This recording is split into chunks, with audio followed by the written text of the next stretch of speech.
you're just telling me stories about your relationship with Dan and how you knew him. I mean, he certainly was a famous man, and you worked with him in various capacities. So why don't you tell me more about it? Well, I like to just start off because I know I've mentioned this before, but I can remember going to a talk that he was going to give on government. And I always remember when he started out by saying, I would like to say something before I speak.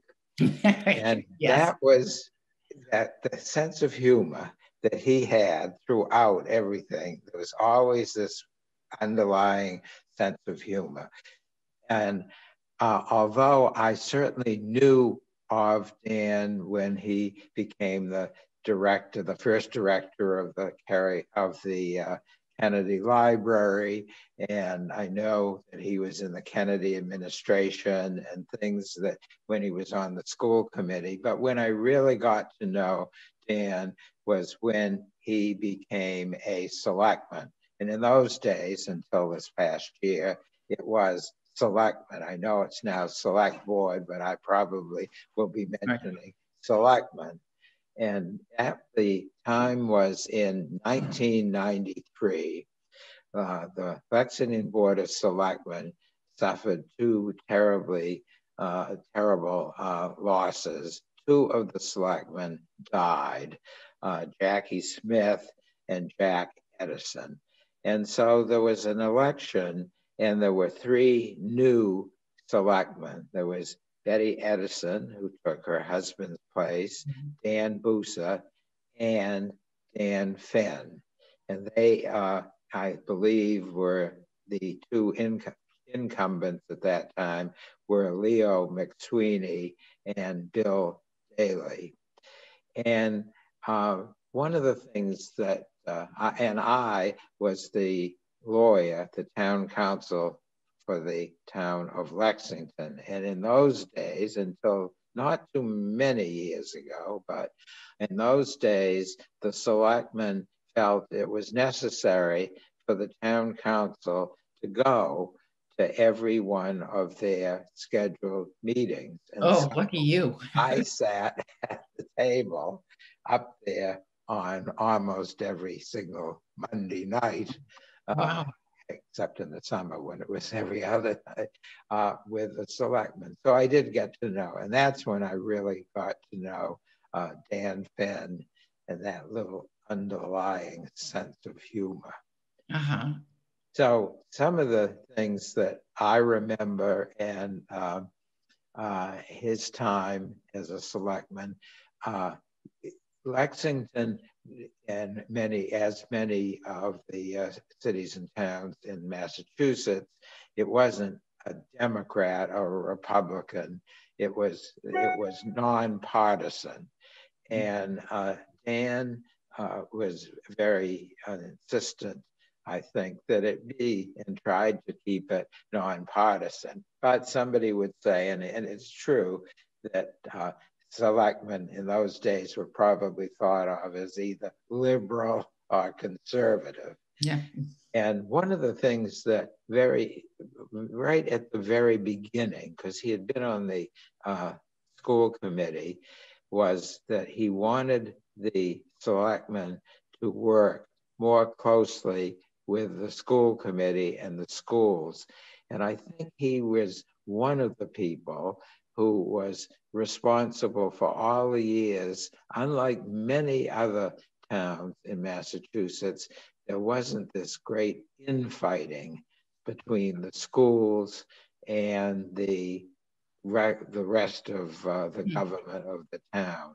And even to this day, we're different than a lot of towns that used to fight desperately, especially after Proposition 2.5 came in. For that money. About money. Yeah. So that was one of the overriding principles that he had. Mm-hmm. Yeah, which is wonderful that he did. Yes. Can you remember any actual incidents that took place? Well, I do. I remember some of the things that took place. And he, by the way, Dan was really a teacher. And in fact, his career, I believe he taught at Harvard Business School, and I know he taught at the Kennedy School, Right. where my own daughter went. And he, when he first took over as a selectman, was quite concerned, even up to this day, by the way, quite concerned to see the reduction in the value of commercial property. He knew that if we could have some good commercial property in Lexington, that it would help the residential taxpayers. And even then, back in, that was 1993 when he was elected, that was one of his issues. And I think he set the stage for, as I said, up to even today, where, by the way, all this time, he was a town meeting member, and I can talk about that later on. One of the things that that I remember and I think is so wonderful, and he should be remembered for, was I think it was in 1995 that he came up with the idea that there should be something called, which is now called, the Fund for Lexington. Right. And it was his idea that we should set up a fund that people and the taxpayers could, in addition to paying their taxes, make contributions to this Fund for Lexington, which would help people in need in the town, would have some money for beautification, and would also be available for seed money for some idea that might take off in the future. And that was set up, and as of today, it is still going strong and a very important part in the town. And the Human Services Department, which, by the way, when Dan first got on, I believe, in my memory, the Human Services Department, I think, had one person. No. And that's quite different than it is today. That's right. Right. And so forth. And I can't let this go by, but I wrote it down to make sure I got it just right. In 1996, every year, cities and towns in Massachusetts had to write up an annual report. And in those times, it was just the calendar year, even though we are now on fiscal, and that's how it's the fiscal year. But he was clearly the writer. He wrote in 1996. He was the one selectman who wrote the whole thing. But he had this wonderful quote at the end of his writing. And he was quoting Yogi Berra, in which he said, "Prediction is very difficult, especially if it involves the future." And by the way, Dan, who, whenever he had thoughts, and we can talk about town meeting and so forth, he had his voice. It was, you listened to him. It was something about his teaching voice, his voice, and so forth. And he was right, because he made, I can't think of too many mistakes he made, but you know that we were talking about the library in Lexington, which he really supported and was wonderful. But it needed to be remodeled, to be fixed up, to brought into it. And so at town meeting, I can remember him getting up and saying, "We've got to do this, and I think the people of the town will support it. It's probably going to cost about $4 million, but we can get by." Well, she was right about predicting, if you have to talk about the future. So don't tell anybody, but I think it costs probably 17 million, but anyway, it's a terrific library. Yeah, it certainly is. Both you and I have been involved in it for a long time. That's right. Yeah. Other things that he was involved in, Ashley, I'm not sure how long you've lived in Lexington, but almost 50 years. Go ahead. Well, and I guess then we're the same. The Depot Square. Depot Square, I think, and while he was on, we must have had about 3 years of planning. People could not believe that Depot Square would be fixed up, and how could we possibly cut down the maple trees, the two Norway maple trees, because they were just so beautiful. Well, in the fall. Depot Square, as you may remember, was, as some people said, sort of the ashtray of Lexington. Can you describe it a little bit? Because not everybody who will be listening to this will. Well, the Depot Square is in front of the depot where the trains used to run from Boston through Lexington to Bedford, which I used to take. And in front of it was this nice little green area, but it wasn't very nice. And so Dan was involved with that. And finally, the groups finally got together. Finally, it was made into what it is today. A lovely park. That's right. So it is, and that was something that he was involved in. And at the same time, we needed to save money. And one of the issues that I don't believe it was Dan, but probably it was the town manager talking about it, was, why don't we shut off every other streetlight? Oh. And that would save all sorts of money. Well, that did not go over too well with a lot of people. Right, right. Luckily, as the lawyer, I could give my legal advice, but I didn't have to say how I'm not sure that's a good idea, because I wasn't elected to do that. Yes. And so forth. But he was involved with that, and at the end, I